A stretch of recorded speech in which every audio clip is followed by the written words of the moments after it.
Okay, this is probably one of the more popular games to have to have emerged from Nintendo's direct presentation on the 13th. A lot of people are talking about the new Fire Emblem game that's set to be released in January of 2023. It's supposed to be Fire Emblem Engage. It's supposed to be for the Switch console, and if I'm not mistaken, it's supposed to come out on the 20th. Saw the trailer, looked amazing, had a pretty good story. The artwork was awesome. The gameplay was. It looked similar to that of Fire Emblem Three Houses from a few years ago, which a lot of people still play to this day, by the way. I feel like this game it would most likely would perform better in terms of sales if it was released right before the holiday season, but obviously the game's not going to be ready until the first quarter of 2023, and a lot of people are happy to see Marth make a return in this game, and honestly, I do feel that this is a title that is going to catch a lot of people's attention because this is going to be the next major game following the success of Fire Emblem Three Houses, which came out back in 2019, and I do feel that Fire Emblem Three Houses was probably the best game that Nintendo has put out, and it's probably one of the best games within the entire franchise Intelligent Systems has been a part of. And the game managed to reach over 3.8 million in sales following its release back in 2019. So it has only been about, I think it's been about like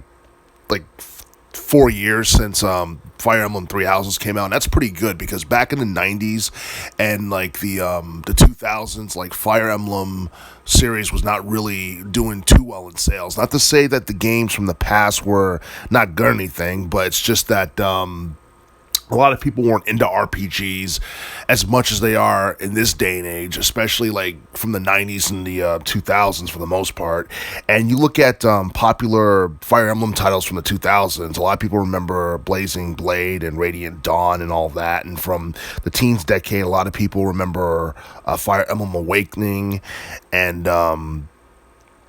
yeah, there's basically have been there've been a lot of good Fire Emblem games, and a lot of people would say a lot of those games came out like during the 2000s, because I feel that the 2000s is when like RPGs was starting to become like more popular than it was in the 80s or in the 90s, and I do feel that the Fire Emblem series is one that's only going to get better over time as Nintendo put out more games. And I'm honestly surprised that Nintendo's not waiting until their next gen console to release Fire Emblem Engage, because you look at some of the video game franchises that Nintendo has, and they normally have like one major game per generation or what have you, but that's not really the case, and that hasn't really been the case with the Switch console, because we're getting two major Zelda games for the Switch console, obviously, because a lot of people are waiting to see Trail of Tears, which is set to come out later next year in 2023. So I do feel that Nintendo is going to try and get as much as they can out of the Switch console in terms of developing video games for this generation in terms of like game systems and all that stuff. But yeah, Fire Emblem Engage is something that's looking very impressive right now, and honestly, in terms of expectations, I have no idea whether or not it's going to surpass the Three Houses game, but it looks pretty good so far, and I do feel that it definitely has the potential to be one of the better Fire Emblem games that we have seen within the past decade or so.